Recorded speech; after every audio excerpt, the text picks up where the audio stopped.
আমি জলপাই দিয়ে ডাল রান্না করব। এইভাবে ডাল রান্না করলে আসলে অনেক মজা লাগে। প্রথমে আমি ডাল দিয়ে দিলাম, টমেটো, কেটে রাখা রসুন, পেঁয়াজ, তারপর হচ্ছে আপনার আদা বাটা, তারপর হচ্ছে মরিচ কেটে রেখেছিলাম সেটা দিয়ে দিলাম, তারপর দিয়ে দিলাম তেল। যেহেতু আমি সরষের তেলটা খেতে বেশি পছন্দ করি তাই আমি সরষের তেলটাই দিলাম। আপনারা চাইলে সয়াবিন তেলও দিতে পারেন। তারপর দিয়ে দিলাম স্বাদ মতন হলুদ, মরিচটা দিলে কালারটা সুন্দর আসবে। তারপর আমি দিয়ে দিলাম হচ্ছে ধনিয়া গুঁড়ো।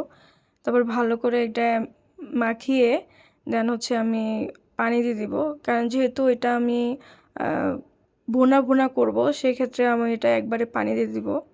এভাবে আসলে বাসায় ডাল রান্না করে খেলে অনেক মজা লাগে। বাসায় একবার ট্রাই করে দেখতে পারেন। সো তারপর হচ্ছে আমি স্বাদ মতো লবণ দিয়ে দিব। লবণ দিয়ে দেন হচ্ছে এটা আমি ভালো করে বসিয়ে দিব। আপনারা চাইলে আদাটা নাও ইউজ করতে পারেন, এটা অপশনাল। আদাটা দিলে ডালটা খুব খেতে ভালো লাগে। কে কে আসলে ডাল রান্না করার সময় আদা দেন অবশ্যই জানাবেন। তারপর আমি কেটে রাখা জলপাইগুলো দিয়ে দিলাম। এখন বলবেন এই সিজনে জলপাই কোথায় পেলাম? আসলে আমি জলপাই ফ্রোজেন করে রেখে দিয়েছিলাম। তারপর আমি দিয়ে দিলাম ধনিয়া পাতা। তারপর যেহেতু এটা আমার হয়ে এসেছে তাই আমি ধনিয়া পাতা দিয়ে দিলাম। তো ডালটা কেমন হয়েছে অবশ্যই সবাই কমেন্ট করে জানাবেন। আমার কাছে তো খুবই ভালো লেগেছে।